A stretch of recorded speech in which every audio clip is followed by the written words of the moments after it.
दामोदर नाम का एक गांव हुआ करता था। उस गांव में दो बहनें रहा करती थी। एक का नाम राधा था और एक का नाम कविता था। राधा बड़ी थी और कविता छोटी। राधा खुद को सबसे समझदार और श्रेष्ठ समझती थी। वह हमेशा अपनी तारीफ करती और दूसरे को नीचा दिखाने की कोशिश करती। वहीं दूसरी ओर कविता शांत स्वभाव की थी। वह मेहनती थी, अपने काम से काम रखती थी और हमेशा दूसरों की मदद करने के लिए हमेशा तैयार रहती थी। राधा का स्वभाव ऐसा था कि जब भी वह किसी से मिलती, वह अपने गुणों का बखान करने लगती। अरे अरे, आपको पता है मैं पढ़ाई में बहुत अच्छी हूँ और देखिए कि मेरी सुंदरता भी कितनी अच्छी है। और आप तो जानते ही हैं, खाना बनाने में तो मैं एकदम नंबर 1 हूँ। पूरे गांव में सबसे अच्छा खाना मैं ही बनाती हूँ। और आपको तो पता ही है मेरा व्यवहार कैसा है। गांव में तो सबसे अच्छी लड़की तो मैं ही हूँ। अब अपने मुंह से क्या ही तारीफ करूँ, आपको तो पता ही है मेरे गुणों के बारे में। वह दूसरे लोगों को यह एहसास कराते कि वे लोग उससे कितने कम हैं और वह कितनी महान।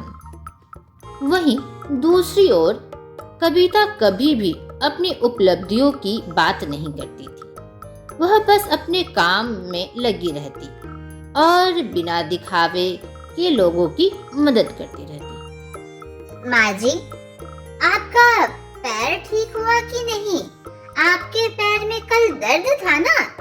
कल मैंने जो वह तेल दिया था वो आपने लगाया कि नहीं? अरे बेटा, क्या कहूँ, तुमने जो कल मेरी मदद की, क्या बताऊँ, किसी ने मेरी मदद नहीं की। लेकिन तुम आकर मुझे वो जो तेल दे गई ना, वो बहुत ही असरदार था। मेरा पैर तो एकदम ठीक हो गया। ऐसा लगता ही नहीं कि मेरे पैरों में दर्द है। छू मंतर हो गया बेटा, दर्द छू मंतर। खूब खुश रहो बेटा, खूब खुश रहो। समय के साथ साथ दोनों बहनों की अलग अलग छवि बनती गई।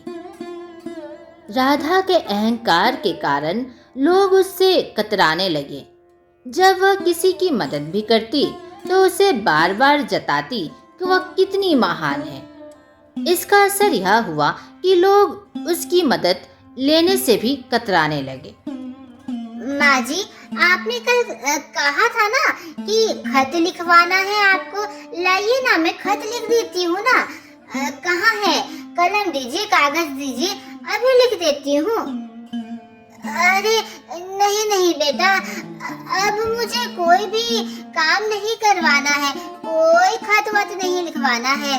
मेरा काम हो गया, अब खत लिखने की कोई जरूरत नहीं है बेटा। ठीक है, तुम घर जाओ बेटा, घर जाओ। अरे बुढ़िया, तो कल क्यों कह रही थी कि खत लिखवाना है, खत लिखवाना है? मेरा खाली समय तुमने बर्बाद किया। हाँ। वहीं दूसरी ओर कविता बिना किसी दिखावे के दूसरों की सहायता करती, जिससे गांव के लोग उससे प्रेम करने लगे और उसका बहुत ही आदर करते थे। कुछ दिनों के बाद एक दिन एक गरीब किसान की बेटी की शादी थी। किसान के पास शादी के खर्चे के लिए पर्याप्त धन नहीं था। उसने सोचा कि राधा से जाके कुछ मदद मांगनी चाहिए। दीदी दीदी, अब मुझे कुछ पैसों की जरूरत है। मेरी बिटिया की शादी है, तो इसके लिए अगर कुछ पैसे मिल जाते तो बहुत भला होता आपका। पैसे? हाँ हाँ, मैं तुम्हारी मदद जरूर से करूंगी, लेकिन सबको बताना होगा कि यह शादी मेरी दी गई मदद से हुई है और मैंने तुम्हें इतने पैसे दिए हैं। मंजूर है तो बोलो, अभी तुरंत लाकर पैसे दे देती हूँ। किसान को यह बात अच्छी नहीं लगी। और उसने मदद लेने से इनकार कर दिया। उसने कहा, दीदी, मजबूरी है इसलिए आके मैंने मांगा, लेकिन ये क्या शर्त है कि मैं लोगों को बताऊं, ढिंढोरा पीटूं, सबसे जा के कहूं कि आपने मेरी मदद की? ये बहुत अजीब सी शर्त है। मैं आपसे मदद नहीं लूंगा, रहने दीजिए। आप अपने पैसे अपने पास रखिए दीदी। थोड़ी देर के बाद एक काम करता हूँ, इसकी बहन कविता काफी अच्छे स्वभाव की है, उसके पास जाता हूँ और उससे मदद मांगता हूँ। बहन, बहन, घर पर हो क्या बहन? अरे भैया, आप यहाँ, आपका यहाँ आना कैसे हुआ? क्या कोई बात है? बताइए, मैं किस तरह से आपकी मदद कर सकती हूँ भैया? बहन, तुमको तो पता है ना कि मेरी बिटिया की शादी होने वाली है। मुझे कुछ पैसों की जरूरत थी, और तुमको तो ये भी पता होगा कि शादी में कितना काम होता है, कितने खर्चे होते हैं, तो कुछ मदद मिल जाती तो बहुत अच्छा होता। अरे हाँ भैया, क्यों नहीं, यह तो बहुत ही खुशी की बात है। कविता ने बिना कोई शर्त लगाए हुए उस किसान को पैसे भी दिए और उसकी बिटिया की शादी की तैयारियों में भी जुट गई और किसी को भी नहीं बताया कि उसने उस किसान की मदद की है। जब शादी संपन्न हो गई तो गांव वालों को खुद ही पता चल गया कि यह सब कविता की मेहनत का परिणाम है। कुछ दिनों के बाद गांव में एक संत आए और उन्होंने कहा, मैं गांव के सबसे अच्छे इंसान को आशीर्वाद देना चाहता हूँ। राधा को पूरा विश्वास था कि आशीर्वाद तो उसे ही मिलेगा। वह संत के पास गई और खुद की तारीफ करने लगी। उसने बताया कि साधु महाराज, आपको पता है कि मैं कितनी खूबसूरत हूँ, मैं बहुत बुद्धिमान हूँ, और तो और आप मेरे गाँव वालों से पूछ लीजिए, मैं बहुत दयालु भी हूँ। संत मुस्कुराए और बोले, बेटा, आप शांत रहिए।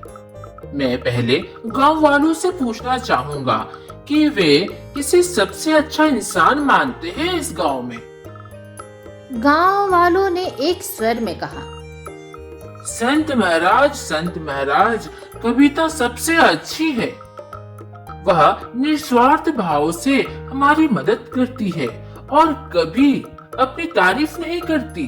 कविता ही इस गांव की सबसे अच्छी इंसान है।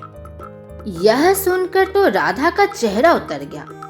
संत ने कविता को बुलाया और कहा, बेटा, तुम्हारी विनम्रता और सेवा भाव ही तुम्हारी असली पहचान है। तुम सच्ची महान हो। मैं तुम्हें आशीर्वाद देता हूँ कि तुम हमेशा जीवन भर खुश रहोगी और तुम्हारा स्वास्थ्य भी अच्छा रहेगा। हमेशा खुश रहो बेटा। इस घटना के बाद राधा को अपनी गलती का एहसास हुआ। उसने सोचा कि अगर लोग उसे पसंद नहीं करते तो उसकी सारी उपलब्धियां और आत्म प्रशंसा व्यर्थ है। उसने अपनी बहन से माफी मांगी और विनम्र बनने का संकल्प लिया। धीरे धीरे राधा ने अपने स्वभाव में बदलाव किया। उसने दिखावे को छोड़कर असली मदद करने की आदत डाल ली। अब वह अपनी बहन की तरह निस्वार्थ भाव से दूसरों की मदद करने लगी। गांव वालों ने भी काफी तारीफ की राधा के इस बदलाव के कारण। समय बीतता गया और दोनों बहनें गांव में अपनी अच्छाइयों के लिए जीने लगी। लेकिन अब इनकी अच्छाइयों में एक बड़ा अंतर था। राधा ने दिखावे को त्याग दिया था और विनम्र को अपना लिया था। यह कहानी हमें सिखलाती है कि सच्ची महानता दिखावे से नहीं बल्कि कर्म में आती है। विनम्रता और सेवा भाव से ही इंसान की असली पहचान बनती है। आज का प्रश्न, दिखावा कौन बहन करती थी? उस बहन का क्या नाम था?